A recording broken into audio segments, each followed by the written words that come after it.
नमस्कार, मैं हूं शैलेंद्र। न्यूज़ वन की सांध्यकालीन समाचार सेवा में आप सभी का स्वागत है। प्रस्तुत है आज की प्रमुख खबरें। संजय गांधी चिकित्सालय में प्रबंधन द्वारा की जा रही लापरवाही पर मौन है जनप्रतिनिधि, कहा महाराजा पुष्पराज सिंह ने। देवालयों सहित घर घर हर्षोल्लास के साथ मनाया गया जन्माष्टमी का पर्व। अपराध नियंत्रण समीक्षा बैठक में लंबित मामलों को शीघ्र निपटाने दिया पुलिस अधीक्षक ने आदेश। अब खबरें विस्तार से। रीवा के संजय गांधी चिकित्सालय में आए दिन प्रबंधन द्वारा की जा रही लापरवाही को लेकर जिले में अस्वस्थ होने के बावजूद लोगों द्वारा अस्पताल जाने की बजाय अब प्राइवेट नर्सिंग होम अथवा जिले के बाहर जाकर स्वास्थ्य लाभ लेना सरल लगता है। शहर में संचालित संजय गांधी चिकित्सालय में आए दिन कोरोना संक्रमितों के साथ हो रहे खिलवाड़ के बाद भी इस घटना का विरोध करने अथवा इस पर सुधार लाने के लिए कोई भी जनप्रतिनिधि आगे नहीं आ रहा, वहीं सभी चुप्पी साधे बैठे हैं। वर्तमान समय में व्यवस्थाओं को सुधारने रीवा संभागायुक्त राजेश कुमार जैन एवं रीवा कलेक्टर इलैयाराजा टी द्वारा सुबह शाम अस्पताल पहुंच चिकित्सालय का निरीक्षण किया जा रहा है। वहीं संजय गांधी चिकित्सालय में घटित हो रही घटनाओं को लेकर रीवा महाराजा एवं प्रदेश कांग्रेस उपाध्यक्ष पुष्पराज सिंह द्वारा आज रीवा संभागायुक्त को मुख्यमंत्री के नाम ज्ञापन सौंपा, जिसमें उनके द्वारा अस्पताल में घटित घटनाओं की जाँच उप सचिव स्तर पर कराने की मांग की एवं कहा कि जाँच में मुख्य आरोपी को पकड़ना चाहिए, न कि छोटे मोटे कर्मचारियों को, क्योंकि इसके पीछे एक बड़ी साजिश काम कर रही है। पता है आज ये किस संदर्भ में ज्ञापन सौंपा गया है, क्या मांगे रखी गई? आज जिस संदर्भ में हम लोग ने यहाँ पर ज्ञापन सौंपा वो ये है कि रीवा में लगातार कोरोना के पेशेंट्स के साथ एक मजाक और खिलवाड़ हो रहा है गांधी अस्पताल में, और एक टीचर की मौत इसी प्रकार से हुई। एक घर में एक लाश बदल दी गई, जहाँ जवान की डेथ हुई थी वहाँ पर एक वृद्ध की लाश रख दी गई। ऐसे 4-5 हादसे जो आए हैं, और दुर्भाग्य से जनप्रतिनिधि मौन है और लोगों के अंदर डर और खौफ है, लोगों के अंदर विश्वास की अब कमी हुई है। मुझे बहुत खुशी हुई आज माननीय कमिश्नर साहब से बात करके कि इन्होंने जिस प्रकार से तत्परता दिखाई, आतुरता दिखाई और जिस प्रकार से कंसर्न दिखाया, वो हमको लगा कि एक उम्मीद की लव है। हमने माननीय मुख्यमंत्री जी को ज्ञापन इनके माध्यम से सौंपा है, जिसमें ये मांग करी है कि त्वरित कार्यवाही की जाए, उच्च स्तरीय जांच करवाई जाए। कम से कम डिप्टी चीफ सेक्रेटरी के लेवल से जांच होनी चाहिए, और डिप्टी चीफ सेक्रेटरी के लेवल से अगर जांच होगी तो सारे सेक्रेटरीज उसमें संबंधित कहीं न कहीं से रहेंगे, और उसमें जनप्रतिनिधि, हम जैसे समाज सेवी, समाज के हर वर्ग, जिन लोगों के साथ ये घटना घटित हुई है, उनके परिवारजन, इन सारे लोगों को लेकर इनकी बातों को पूछकर समझकर, क्योंकि जब संजय गांधी अस्पताल का निर्माण हो रहा था तो जो विचार उसके पीछे था उसके अंदर मैं भी था उस समय सरकार के अंदर, तो मुझे अच्छी तरीके से इस बात का इल्म है, जानकारी है कि हम क्या चाह रहे थे और ये क्या हो गया है। आज हालत ऐसी हो गई है कि लोग अस्पताल के नाम पर डर रहे हैं, भाग जा रहे हैं। तो इन चीज़ों को लेकर हमने ज्ञापन सौंपा है। डॉक्टर्स की कमी है, सीनियर डॉक्टर्स ध्यान नहीं दे रहे हैं, गाज गिर रही है बहुत छोटे आदमी के ऊपर। कहीं ना कहीं हमें इस पूरे मामले में बड़े आदमी को, बड़े प्यादे को रखना पड़ेगा। छोटे छोटे प्यादों को प्रताड़ित करके कहीं कोई काम नहीं बनने वाला है। हमें एक बड़े वजीर को और बड़े कहीं ना कहीं से राजा या रानी को पकड़ना पड़ेगा, और तब जाके जनता को कहीं ना कहीं ये आश्वासन मिलेगा। क्या मानते हैं आप, संजय गांधी बेलगाम हो गई है? दिख तो कुछ ऐसे ही रहा है। सर, ये आज महाराजा पुष्पराज सिंह जी द्वारा ज्ञापन सौंपा गया है, क्या बिंदु रखे गए हैं? और हमने जो संजय गांधी चिकित्सा महाविद्यालय उसमें जो भी व्यवस्थाओं में सुधार के संबंध में ज्ञापन सौंपा है, उनके द्वारा यही बताया कि अस्पताल की व्यवस्थाओं में सुधार किया जाए। और हम लोग डेली प्रतिदिन में और कलेक्टर अस्पताल जा रहे हैं और निश्चित रूप से व्यवस्थाओं में सुधार करने का प्रयास कर रहे हैं। अभी हमने सुपर स्पेशलिटी अस्पताल में, अभी हाल ही में आपने पढ़ा होगा, 2 जो पेशेंट थे उनको पेसमेकर लगाया गया। हमारा प्रयास रहेगा कि अगले एक सप्ताह में हम लोग एंजियोप्लास्टी की सुविधा भी रीवा वासियों को सुपर स्पेशलिटी हॉस्पिटल के माध्यम से उपलब्ध करवाएं। जहाँ तक संजय गांधी महाविद्यालय की व्यवस्थाओं का प्रश्न है, उसका संबंध में हम सतत भ्रमण कर रहे हैं, और निश्चित रूप से चिकित्सकों की बैठक भी ली है, जो पीजी स्टूडेंट्स हैं उनकी बैठक ली है और उनको समझाया है। और सुविधाओं में हम निश्चित रूप से चाहेंगे कि इजाफा हो और जो गलतियां पिछले दिनों हुई हैं उनकी पुनरावृत्ति ना हो। सर आपके द्वारा निरीक्षण किया जा रहा है निरंतर, पर आए दिन घटना हो रही, कल भी बिना देखिए कई चीज़ें हैं, अब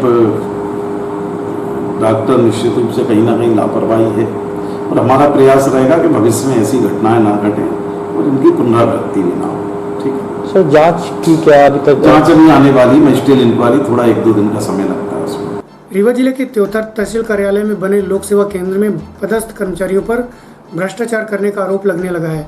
हितग्राहियों का कहना है कि उक्त केंद्र में निर्धारित राशि से अधिक शुल्क वसूली की जाती है और मुंह मांगी राशि न देने पर हितग्राहियों को महीनों चक्कर लगाना पड़ता है। जबकि उक्त लोक सेवा केंद्र वरिष्ठ अधिकारियों के कार्यालय के बीच में संचालित होने के बावजूद भी किसी अधिकारी द्वारा ध्यान नहीं दिया जा रहा है। वहीं जिले में लगातार कोरोना संक्रमण के बाद भी सोशल डिस्टेंसिंग की कोई व्यवस्था नहीं है, जो एक भयंकर विस्फोट को जन्म दे सकती है। प्रस्तुत है झलकी सहित महाकाल शुक्ल एवं अन्य हितग्राहियों से जानकारी के अंश। यहाँ पर लोग सुबह 10 बजे से आते हैं, शाम 8 बजे तक रहते हैं। 5-5 दिन 10-10 दिन से फार्म जमा करते हैं, हम मनमाना पैसा ले रहे हैं, भ्रष्टाचार का अंबार लगा दिए हैं। यहाँ इनके पास लोग सूचना में कोई कर्मचारी नहीं है, 2 कर्मचारियों के मत्थे पर पूरा ये चला रहे हैं यहाँ पर। और यहाँ पर गर्भवती महिलाएं खड़ी हैं, डेली आती हैं, 10, 20, 25, 50 महिलाएं आती हैं, छोटे छोटे बच्चों को लेकर आती हैं। उनका फार्म जमा कर देंगे, यहाँ के जो कर्मचारी हैं फार्म गायब कर देते हैं, मनमाना चलाते हैं। जिनकी पहुँच है उनका काम हो रहा है, गरीब यहाँ निरंतर मर रहा है। भोजन पानी तक व्यवस्था नहीं है, पानी यहाँ मूत्रालय नहीं है, हर तरह की परेशानी है और यहाँ के कर्मचारी तानाशाही चला रखे हैं। मैं यही निवेदन करूंगा कि प्रशासन को तत्काल नजर रखना चाहिए और इसको दुरुस्त कर देना चाहिए 24 घंटे के अंदर। यहाँ पर हर गांव का गरीब और मजदूर आता है।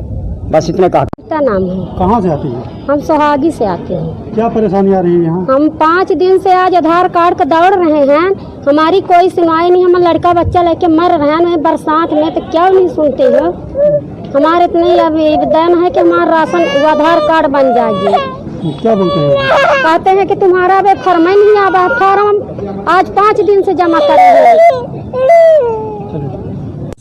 क्या परेशानी आ रही है? परेशानी सर ये है, हम आज 10 दिन से जमा किए हैं, डेली बुलाते हैं सुबह शाम। कोई 500 रुपये देता है, कोई 250 देता है, तुरंत ले लेते हैं, उनका काम कर देते हैं। अब बाकी हमारे लोग का नहीं करते हैं। आपने उनसे बात की? बात की है तो क्या बोले? बोले हो गया चलो अभी देखते हैं, कल देखते हैं, कल आओ परसों आओ, यही बोलते। कहाँ जाते हो? चाकघाट से। रीवा पुलिस अधीक्षक राकेश कुमार सिंह द्वारा आज स्थानीय होटल समदड़िया में प्रतिमा होने वाले अपराध नियंत्रण एवं कानून व्यवस्था की समीक्षा बैठक ली। इस दौरान जिले भर के सभी थानों के थाना प्रभारी, डीएसपी, एसडीओपी एवं सीएसपी द्वारा पहुंच अपनी उपस्थिति दर्ज कराते हुए क्षेत्र में होने वाले अपराध की जानकारी दी गई। इस दौरान जिले के SDOP Sirmaur, DSP PS Paraste को केंद्रीय गृह मंत्रालय द्वारा उत्कृष्ट विवेचना पर सम्मानित भी किया गया था। वहीं अन्य 5 डीएसपी की परिवीक्षावधि पूर्ण होने पर पुलिस अधीक्षक राकेश कुमार सिंह द्वारा स्टार लगाकर सम्मानित किया गया। इस दौरान लंबित अपराधों में SC/ST एक्ट एवं 363 के मामलों सहित अन्य मामलों की समीक्षा की गई। प्रस्तुत एक झलकी एवं एडिशनल एसपी शिव कुमार वर्मा से जानकारी के अंश।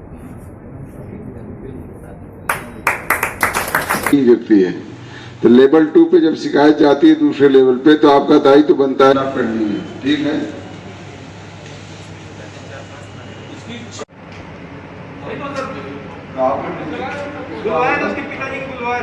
इनको नोटिस दो, इसको नोटिस दो।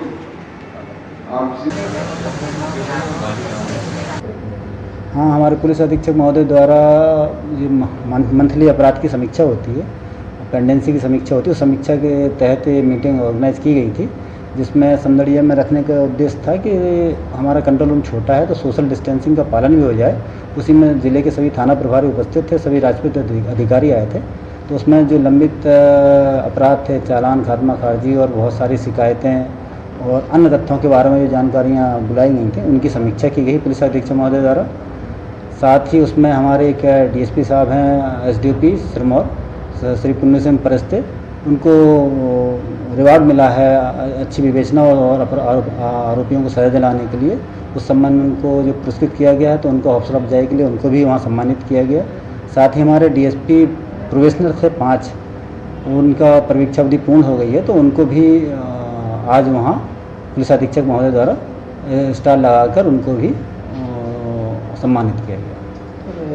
अपराध को भी लेके मीटिंग की जिसमें सभी थाने के थाना प्रभारी किस तरह के अपराध ज़्यादातर निकल के आए सामने की घटनाएं होती हैं और क्या है इसमें जो रीवा में है खास तौर से जो लंबित अपराध पाए गए हैं वो ज़्यादातर 363 के अपराध पाए गए। इसमें नाबालिग बच्चे बच्चियाँ जो रीवा में हमारे है कि घर से चले जाते हैं उसके कारण से जो अपराध रजिस्टर्ड होता है उसी संबंध में ज़्यादा था वो।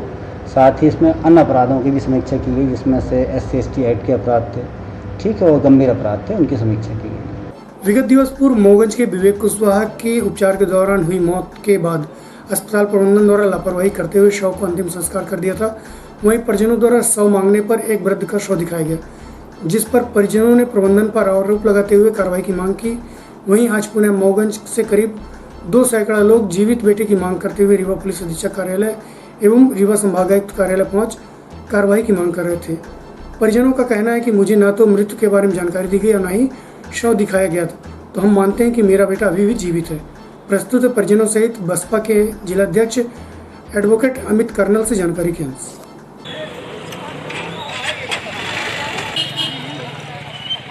महामारी को देखते हुए क्या नाम है आपका? श्रीमती शिवकला कुशवाहा। कहाँ से आई हैं आप? हमारे बिल्हाई से। ये क्या मामला, शिकायत क्या है आज? शिकायत हमारी ये है कि हमारा बेटा 5 तारीख का हम भर्ती की हैं, 6 का सीरियस रहे, 7 का जौन है तब बोला लागे नगद रहे, 8 का गोल हो गया, 8 का फिर 7 का बोला लागे और 3 साढ़े 3 बजे हम भर्ती करन 3 मंजिल में। जब 3 मंजिल में भर्ती करन तो गेट दिन का और वहाँ से भगावा मरीजन का जौन वहाँ रहे मरीज के साथ में, और जब मरीज के साथ में भगावा गया तो गेट बंद किया गया। और जब गेट बंद कर ली तो कहीं 36 घंटा में आए, अब ये रिपोर्ट न मिली। और शाम 5 बजे हमारे बेटा फ़ोन लगाएं और फ़ोन लगाएं बात करें, फिर 7 बजे 5 बजे फ़ोन लगाएं, फिर रात में 3 बजे लगाएं, जीजा से बात करें, 3:30 बजे हमसे करें, फिर सुबह हम आए देखे, जब देखे आन तो अच्छा रहा, बोला हंसा बढ़िया बात करी, कैसे मम्मी रोए ना, हम कहे ना रो लाला, तो ना रोगा तो हम ना रोगे। क्या नाम था बालक का? बालक का विवेक कुमार कुशवाहा। आज क्या शिकायत, अब मांगे क्या है आपकी? हम मांगते हैं कि हम बेटा दिए अच्छा तंदुरुस्त जीवित, तो हमको बेटा जीवित चाहिए। क्या मानती हैं आपका बेटा कहाँ है, क्या होगा? हम मानते हैं हमारा बेटा जिंदा है। क्या नाम है आपका? हमारा उर्मिला कुशवाहा। बताएं क्या शिकायत लेकर के आए हैं आज? हम शिकायत लेके आए हैं कि हमारा बेटा सही सलामत मिल जाए कहीं हो तो, अगर बेटा नहीं मिलता है तो कुछ कार्रवाई की जाए। आप क्या मानते हैं आपका बेटा कहाँ है? हम मानते हैं कि हमारा बेटा जिंदा है। प्रशासन क्या कह रहा है, आप लोगों को क्या जवाब दे रहे हैं? शासन कुछ जवाब नहीं दे रहे हैं। डॉक्टर कहते हैं तुम्हारा बेटा ख़त्म हो गया, जला दिया। हमको रिपोर्ट नहीं दिखाया, लाश भी नहीं दिखाया, हम कैसे मान लें कि हमारा बेटा ख़त्म हो गया। आज यहाँ क्या मांग लेकर आएंगे आप लोग? क्या कहा? आज आप लोग यहाँ क्या मांग लेकर आएंगे? हम मांगेंगे कि हमारे बेटा मिल जाएगा। बताएं क्या मांगों को लेकर के आज एसपी ऑफिस आए हैं आप लोग? मैं बहुजन समाज पार्टी जिलाध्यक्ष बसपा एडवोकेट अमित कर्नल। ये विवेक कुशवाहा जी का मामला है जो बिल्हाई ग्राम के हैं, और इनके मानो विवेक कुशवाहा जी को कोरोना पॉजिटिव बताकर संजय गांधी हॉस्पिटल में भर्ती किया गया था। लेकिन इसके बाद जब मानो ये भी कहा गया कि वो स्वस्थ हो गए हैं, छुट्टी देने की परिजनों से इनसे कहा गया। लेकिन कुछ देर बाद ये पता चलता है कि मानो बताया जाता है कि आपके बालक की मृत्यु हो चुकी है। इसके बाद जब ये बॉडी मांगते हैं तो बॉडी, इनकी बॉडी की जगह एक 60 साल बुढ़े की बॉडी दी जाती है। उस पे जब ये मना करते हैं कि हमारी बॉडी नहीं है, तो इसके बाद उस बॉडी को रख कर और ये कहा जाता है कि तुम्हारी बॉडी को जला दिया गया है मरचुरी में। इसके बाद जब परिजनों ने और पूरे ग्रामवासियों ने, समाज के लोगों ने जब आंदोलन किया, मानो हॉस्पिटल का घेराव किया, इधर एसपी साहब का घेराव किया, कलेक्टर का घेराव किया, तब जाके मामला जो तो ये निकल के आया कि भाई जो दोषी है, जिसने गड़बड़ी की, जिसने लाश को परिजनों को बिना बताए जला दिया, तो उसके विरुद्ध कार्रवाई हो। उसमें कार्रवाई में कमेटी बैठाएगी। कार्रवाई में डॉक्टर राकेश पटेल जी को निलंबित करके मामले को गुमराह कर दिया गया। जबकि असलियत ये है कि अभी जो तो मरचुरी का जो सुपरवाइजर है, जहां लाश को जलाई जाती है, तो वो सुपरवाइजर लिखित में दे रहा है कि इस व्यक्ति के शक्ल का कोई व्यक्ति यहाँ पे हमने बॉडी नहीं जलाई है। जो सबसे बड़ा मामला खुलासा हुआ है उसमें वो साफ साफ कह रहा है कि इस व्यक्ति का, इस शक्ल का व्यक्ति हमने बॉडी जलाई ही नहीं, लेकिन सूची में नाम दर्ज है। अब ये मामला समझ में नहीं आ रहा कि किसको बचाने के लिए और किसको फंसाया जा रहा है, किसको मानो गेम करके मानो इसमें हम लोगों की मांग है। जो ये बड़ा मामला है, इसमें बड़ी साजिश है, बड़े बड़े लोग हैं जो इसमें डॉक्टर, जो सीएमओ पीएम और जो अधिकारी हैं, बड़े डीन हैं, उनके ऊपर जब कार्रवाई होगी तब मामला सही होगा और विवेक कुशवाहा को न्याय मिलेगा। क्या शंका है आपको? कहाँ हमें शंका है कि जब अभी बॉडी नहीं मिली है, मर्चुरी में भी उसको जलाया नहीं गया है, तो हमारी अभी ये शंका है कि शायद व्यक्ति अभी जीवित है। अगर वो जीवित है तो उसको सबके सामने ले आया जाए, अगर वो मृत्यु हो चुका है तो उसकी बॉडी परिजनों को दिया जाए। हमारी यही मांग है। क्या नाम है? एडवोकेट अमित कर्नल, जिला अध्यक्ष बसपा रीवा। विगत दिवस गंगेओं के गुंदरी में पदस्थ प्राथमिक शिक्षक संजीव कुमार शुक्ल द्वारा 3 माह का वेतन न मिलने पर नींद की गोलियों को खाकर आत्महत्या कर ली थी, जिससे साथी शिक्षकों द्वारा चंदा कर शव को गृहग्राम भेज अंतिम संस्कार करवाया। वहीं यह सभी शिक्षक द्वारा कलेक्ट्रेट कार्यालय पहुंच कलेक्टर से शिक्षकों का वेतन दिलाने की मांग करते हुए मृतक संजीव कुमार शुक्ल के परिवार को आर्थिक मदद दिलाने की मांग की। प्रस्तुत है एक झलकी एवं जानकारी के अंश। जी, हमारे साथी कल स्वर्गीय संजीव शुक्ला जी का देहावसान हो गया और ये हमारे रीवा जिले की बहुत बड़ी दुर्भाग्य की बात है कि हम लोगों के बीच में जो हमारे साथी थे वो एक छोटी सी ये बात कह के डीओ साहब ने उसको टाल दिया कि वेतन 3 महीने से नहीं मिल रहा है, ये कार्यवाही चल रही है। हम आज जिलाध्यक्ष महोदय कलेक्टर साहब के पास हम लोग आए हैं ज्ञापन देने के लिए कि जो उनके पारिवारिक स्थिति हम लोग देख के आए हैं कि उनकी पारिवारिक स्थिति ये थी कि कल उनके शव को ले जाने के लिए उनके पास पैसा नहीं था। हम लोगों ने चंदा करके उनको 10,000 रुपये दिया, तब उनकी गाड़ी उनके गांव की ओर गई है। आज ये स्थिति हम लोगों के साथ, शिक्षकों के साथ ये हो रही है।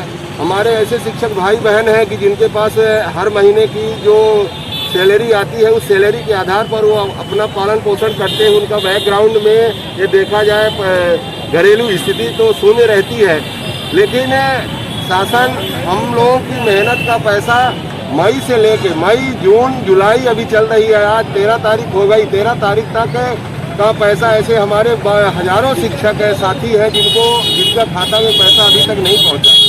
बार बार ये विसंगति आती रहती है, बार बार शिक्षक भाई अभी भी वेतन से वंचित है।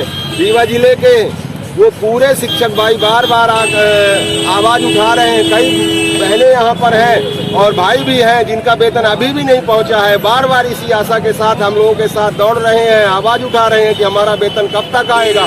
इसका जल्द से जल्द निराकरण किया जाए महोदय द्वारा और संबंधित अधिकारी जो हैं, जो इस पर दोषी हैं, उन पर कार्यवाही की जाए और आने वाले समय में जो आने वाला समय है उस पर हर महीने की सैलरी 1 तारीख से 5 तारीख के बीच हर शिक्षकों के खाते में पहुंच जाए। नंदघर आनंद भयो जय कन्हैया लाल की हाथी घोड़ा पाल की जय घोष करते हुए श्रद्धा एवं उत्साह के साथ मनाया गया श्री कृष्ण जन्मोत्सव। रात 12 बजते ही मंदिरों एवं घरों में घंटे घड़ियाल बजाते हुए शंखनाद की ध्वनि सुन भक्तगण आनंदित हो उठे। गली मोहल्ले में भजन गीत लोकगीत की धुन के साथ चारों ओर भगवान कृष्ण की मनोहार सुनाई देने लगी। रात भर मंदिरों में लोग जन्मोत्सव के अवसर पर भक्ति में मग्न रहे। वहीं घोघर स्थित मुकातिक मंदिर में भजन संध्या का आयोजन किया गया। सब्जी मंडी स्थित हनुमान मंदिर में पूजा अर्चना की गई। इस दौरान सिरमौर विधायक दिवराज सिंह द्वारा बांधवगढ़ में बांधवाधीश की अपनी सुपुत्री सुरवंदिता के साथ पूजन किया। इस अवसर पर लोगों द्वारा अपने घरों में भी राधा कृष्ण का स्वांगरक मौखिक प्रस्तुति दी गई। प्रस्तुत है एक झलकी।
आज आप लोगों ने किस प्रकार के जन्म उत्सव मनाया?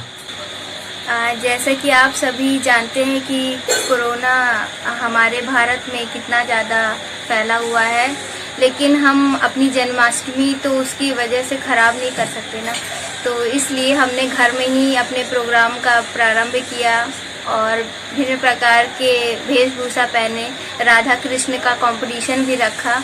इसी प्रकार हम भी कृष्ण बन के कृष्ण जी के लिए अपने सब समर्पित किया। और अब जन्माष्टमी का जो अवसर है वो लॉकडाउन की वजह से हम फीका नहीं करने दिए, हमने बहुत एंजॉय किया। नाम क्या है आपका? नैना सोनी। चलते चलते आज की प्रमुख खबरें पर पुनः। संजय गांधी चिकित्सालय में प्रबंधन द्वारा की जा रही लापरवाही पर मौन है जनप्रतिनिधि, कहा महाराजा पुष्पराज सिंह ने। देवालयों सहित घर घर हर्षोल्लास के साथ मनाया गया जन्माष्टमी का पर्व। अपराध नियंत्रण समीक्षा बैठक में लंबित मामलों को शीघ्र निपटाने दिया पुलिस अधीक्षक ने आदेश। आज की खबरों में बस इतना ही। कल्पना उपस्थित होंगे नई खबरों के साथ, तब तक के लिए हमें इजाजत दीजिए। नमस्कार।